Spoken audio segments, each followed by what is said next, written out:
Marisa Arena, and I'm a dietitian with Gulf Coast Bariatrics. Today we're going to be making chicken francaise, and it's kind of a little bit of a different version. I use different flour to reduce the carbohydrate content in breading. The flour that I'll be using to dip the chicken in is a garbanzo and fava bean flour. It's lower in carbohydrates, higher in fiber, so it really reduces the carbohydrate content of this dish. So in here, basically, I have a breading mixture and an egg wash. In the breading mixture, I have the garbanzo and fava bean flour. I also have a little Parmesan cheese, a little salt, and a little parsley in there. And you can flavor it the way you like it. If you want to put some different flavorings in there, that would be fine. But that's just typically what I put in the breading mixture. And then in here, I just have an egg wash. So I just beat up 2 eggs, and basically we're gonna dip it in the egg, dip it in the breading, and then back into the egg. And I have a saute pan on here that's heated up. The other ingredients that we're going to be using in this dish are lemon, butter, salt, pepper, chicken broth, and white wine. So basically what we're going to do is we're going to take this chicken cutlet, and I basically pounded it down a little bit, so it's a little bit of a flatter consistency. It's going to cook faster that way. If you do thick chunks of chicken, which you can do, it's going to take a little bit longer to prepare. So just keep that in mind. So we're just dipping it in the egg wash, and then I'm going to take it and basically dip it in this flour. And you want to pretty much coat it, because basically what this flour is going to do is kind of form a batter on here, and that's kind of what you're looking for in this chicken francaise dish. Alright, so got that fully coated. I preheated this pan, so it's kind of on the hot side, and you just want to heat that up. I'm using a non-stick skillet, so you really don't need to add that much oil to it. If you weren't using a non-stick skillet, you're going to have to add a little bit more, because this will stick. Okay, so now basically what I'm going to do is dip it back in this egg wash. I'm going to use my hands, even though it's going to get a little messy, but it's just a little bit easier to do. Alright, so now you can see that the egg kind of stuck to the chicken, and the pan's nice and hot, the oil's hot. So basically what I'm going to do is just add the chicken to it. I'm going to do the same thing with the other cutlets that I have. Add it to the pan.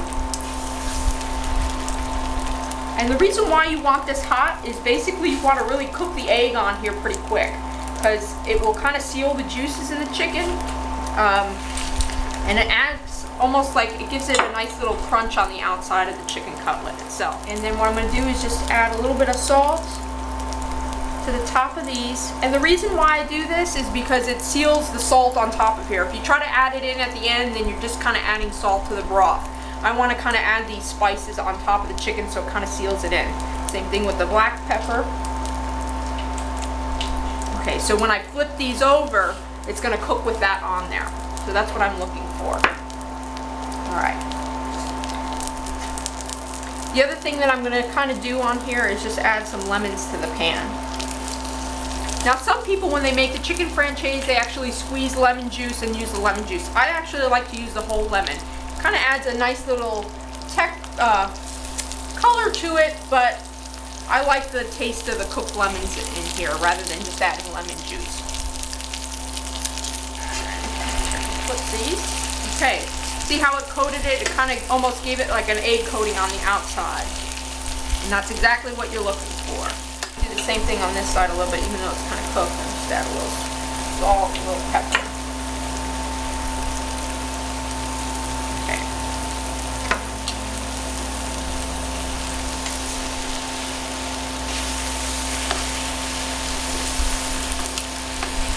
You see the lemons are actually starting to kind of sizzle in the pan. It also prevents the empty parts of the pan from getting too hot, because it keeps a little moisture in the pan.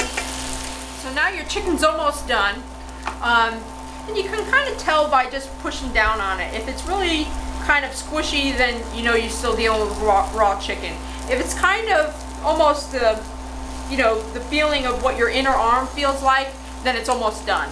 And that's kind of a test for things. As far as medium, rare, cooked meat, you can kind of judge it by the fleshy part of your arm. Okay, so that's almost done. So what we're going to do is we're going to kind of deglaze this pan with chicken broth and white wine. So you can see kind of there's all this brown stuff on the pan. That's kind of all good stuff that you want to keep in there. So what the liquid is going to do is going to bring it up and bring it into a broth type of consistency. So basically we're going to just pour this in here. I might not use all of it, but that was a lot. I'm going to cook that down. And then the other thing that I'm going to add to this is a little butter. Now, the reason why you add butter is it will thicken the sauce a little bit. If you don't add any butter, then the sauce is going to be on the thin side. So it is up to you. I don't think this amount of butter hurts anything. So, and it adds a nice little sweet flavor to the sauce. And you're just basically going to cook that down. We're going to reduce the sauce in here with that chicken in there. And then it's going to kind of finish off cooking that chicken in the broth, and it's going to add a little bit more moisture to that chicken breast, which is important because a lot of times that chicken breast is a little bit too dry. Cooking it in a moist medium like this really helps to add moisture back to it so it's a little bit better tolerated. Okay, so your chicken's all done. You've reduced the sauce pretty nicely in there, so we're just going to basically plate this. Now, this dish goes very well with some sauteed greens. It would go well with, just some asparagus or fresh broccoli, any of your greens, and it's a kind of a nice complement. So we're just gonna kind of pour that sauce over the top, just like that. And I'm just gonna sprinkle some fresh parsley on top just for some color. And there you have it, chicken francaise.